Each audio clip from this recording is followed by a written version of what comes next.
Okay, guys, another book haul. It just occurred to me I racked up a bunch more books recently, so let's just dive right into it. Top of the pile, 4.48 Psychosis by Sarah Kane. Now, this was apparently the last thing she wrote before she killed herself, and it's just about, all her suicidal thoughts at that time. It is a play, however, so I give her a little bit of benefit of the doubt because it's kind of boring and lame to read, but maybe performed, it's like weird and interesting and cool. But yeah, so there's that. Very short, quick read. I never had this Sioran book, Syllogisms of Bitterness. I think in English they still keep the amertume. It's classic Sioran stuff, just, aphorisms. Something just to read here and there. Un roman sentimental, Alain Robbe-Grillet. Now this is, I recently watched a video about like controversial / disturbing books, so I got a few ideas from there. This one is about, apparently, first of all, I was big into French literature, but I never read any of his books. I mean, I know he's part of like, the Nouveau Roman, which is like the new novel, a new style of writing. I think in like the 70s is where he kind of did a lot of his writing, where it's not direct as in like direct narrative, just saying, this happened, this happened, this happened. It's kind of like almost more poetic in that it gives you like an atmosphere of how characters would be feeling, that old chestnut. But this is supposed to be pretty creepy and bizarre. It's about like a dad basically, doing bad things to his daughter. Yeah, you don't see my face, but I'm making like a face. So we'll see how far I get into this, or if I feel like sticking with it. This was also in that list, The Watcher, Charles McLean. I think this was written in like the 80s, 1982, and it's apparently it sounded kind of interesting. It's just, a thriller. If it's in the tradition of Rosemary's Baby, that book actually rocks. I love that book and movie. I recommend the audiobook read by Mia Farrow. It's very nice. She did a great job. This is apparently about a guy who just wakes up one day, or he comes out of a total blackout and he's done something very terrible. And that's all I know about it. But it's enough to make me want to give it a chance. This one, I'm, a little unsure. This Christopher Triana guy, Gone to See the Riverman, the premise of it sounded kind of interesting. It's like a woman, there's this guy, the Riverman, who's, I guess, like a serial killer, and he lives on the river. And there's a woman who's just kind of obsessed with him, and she wants to go meet him. And so she does, and she brings her handicapped sister with her, and then things go bad, But it's supposed to be like a horror. I kind of like that it's not super mainstream. Like, I think this is kind of, I don't know if, I could be completely wrong, but I don't think this is like a huge publishing house, grindhouse. The only thing that makes me a little weary or leery of liking, if I'm not sure if I'm going to really like it, is this guy has cranked out so many books that I worry it's not going to be, I don't know. Maybe you understand what I'm kind of intimating, is like, I don't know how great it'll be, but I don't know. We'll give it a try. Snuff, Chuck Palahniuk, the guy who wrote Fight Club. This is I've never read any of his books, but I totally know the Palahniuk vibe. This book kind of has it. So it's about like the biggest gangbang in history is being filmed. And, spoiler alert, not so much. I mean, everyone already knows that's what happens is the woman dies by the end of it. It's like 600 men. Now, it's a quick read. I read it just like in 2 days on the train to and from work. It's told from the point of view of the assistant to the porn star, Sheila, a younger kid who's number 72, and Mr. 600, who's an old porn star who's going to be the last guy to go in and, give her a good one, and then another guy who's there. So each chapter, it's told first person from their perspective. It's fun in that way. One thing I will say, very coincidentally, I read this, and then a couple days after, I learned about this podcast called the Rialto Report, which I highly recommend, where they do all these deep dives, and it's very well produced, very well put together, very well investigated and researched, about like the classic golden age of pornography, 70s, 80s. And in this book, Palahniuk talks about some porn lore. Like, I forget the woman's name, Eileen Chong, I think. She's done the biggest gangbang on record. And he talks about it in here, and I heard a very awesome, fun interview of the man who directed that one. And everything in here is true. I mean, so he did research. It may come off as just like a sleazy, fun, quirky, little book, but you could tell he did some research. He also comes up with some like Hollywood lore that I don't know too much about, but what he says is pretty interesting. And if the porno stuff was spot on, I'm guessing the Hollywood stuff is too. But yeah, I'd recommend it. A quick, fun, little quirky book. I just got this yesterday, On Hitler's Mein Kampf, The Poetics of National Socialism. Slim little book. This series, what is this series called?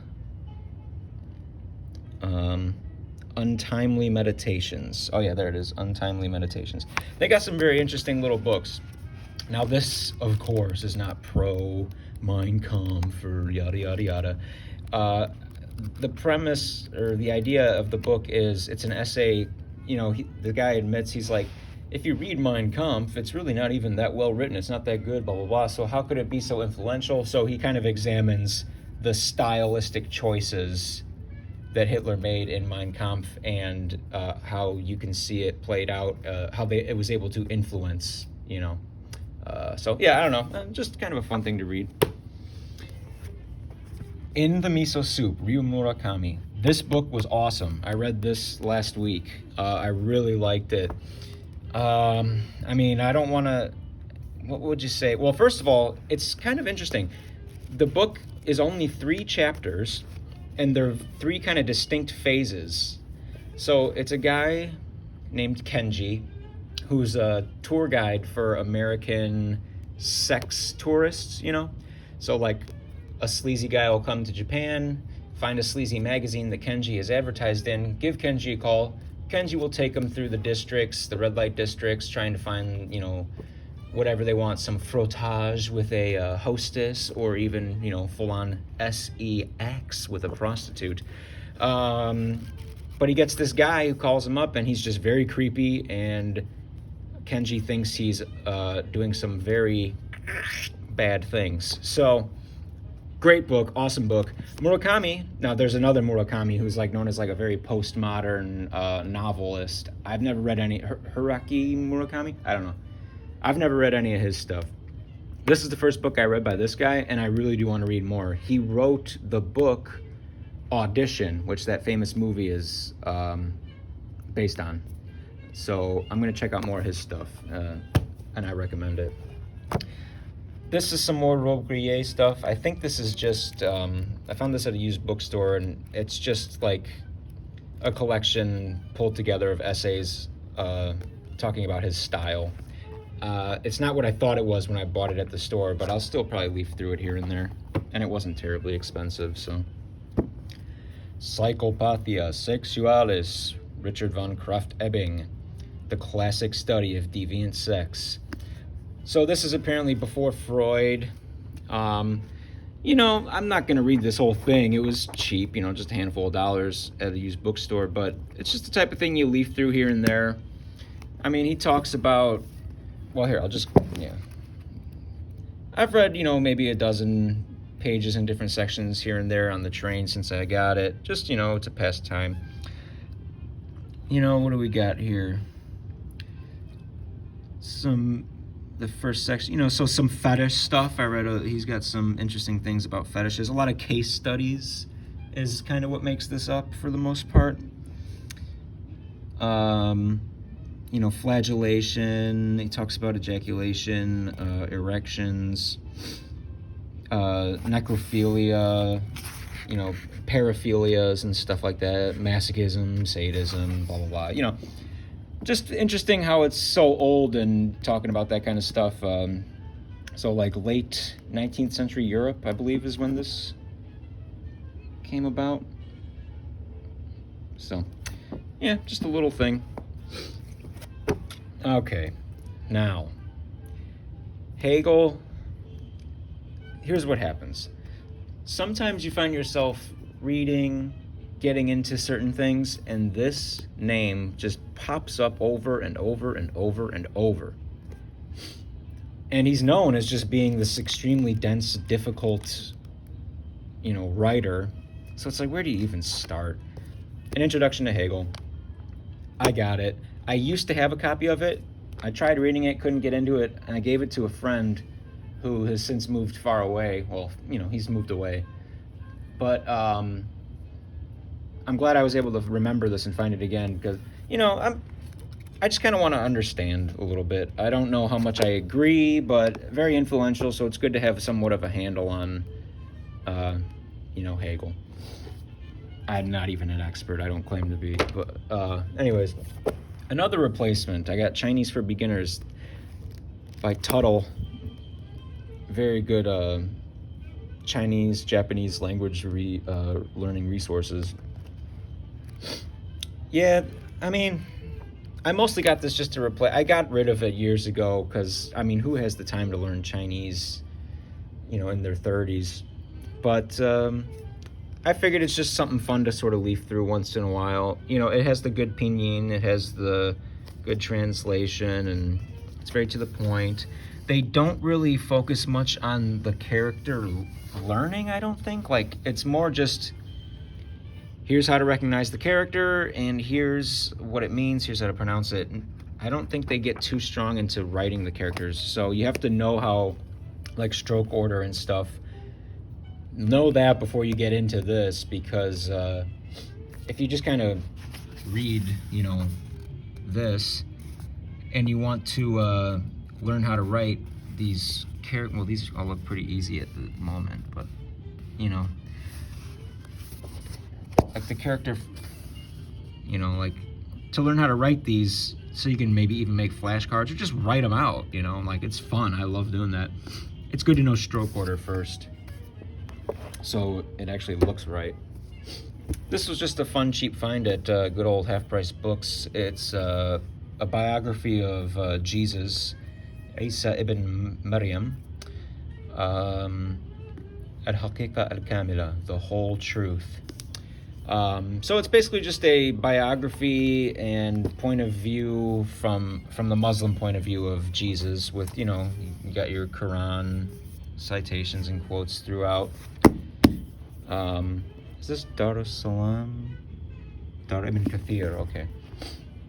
Yeah, so just, you know, again, another leafing through book. I love having good leafing through books. This was a book I've wanted to buy for a while. I went to a college for a little bit, and they had a library-bound copy of this. And this image of this guy is always just stuck in my head. I love that picture. I love this old guy in the street with his loose, you know, his loose clothes. And look at that book. That book looks so cool. And what is in there? He's concentrating, you know? And just like on a street corner. I love that. I love that picture. This looks like a very cool guy. But I remember reading a couple of these. It's, you know, anthology of Persian short fiction. You know, I remember reading a couple of these back in when I would find that library copy, and I liked a couple, so, you know, figured I'd give it a go. Read a few here and there. Someone was really having a good time reading this, though. This is used. I mean, there's notes throughout. They're pointing out symbols and stuff. Actually kind of annoys me because, you know, now I can't help but read and think what they thought to some extent, you know what I mean? But, you know, hey, it is what it is. All right, that's it. Peace out.